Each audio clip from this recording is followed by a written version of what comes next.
Allez, je suis à la recherche d'un local destiné à faire du self-stockage. Donc, je suis en veille sur le marché des locaux commerciaux. Quels sont les trois critères à regarder obligatoirement avant de faire l'acquisition d'un local? Alors, si on cherche à construire un centre self-stockage ou même à racheter un bâtiment pour le transformer en self-stockage, il y a deux critères en tout cas très importants au départ. C'est la visibilité, Ouais. parce que plus un centre est visible, je dirais d'un axe routier ou d'un rond-point ou autre, on va réduire considérablement le budget marketing, puisque la première attractivité de client, c'est la visibilité du centre.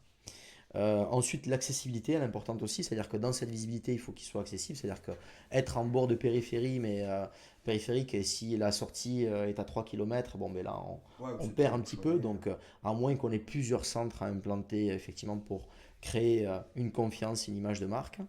Donc, premièrement, je l'ai dit, c'est la visibilité, ensuite l'accessibilité, et si possible, le troisième, ce serait, ben, ça peut paraître un peu curieux, mais de s'implanter pas loin d'un concurrent.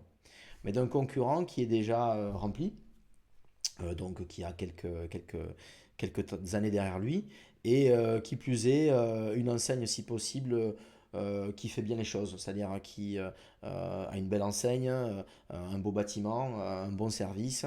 Pourquoi? Parce qu'il va travailler la zone de chalandise, il va créer, ce que je dirais, l'éducation du marché en local.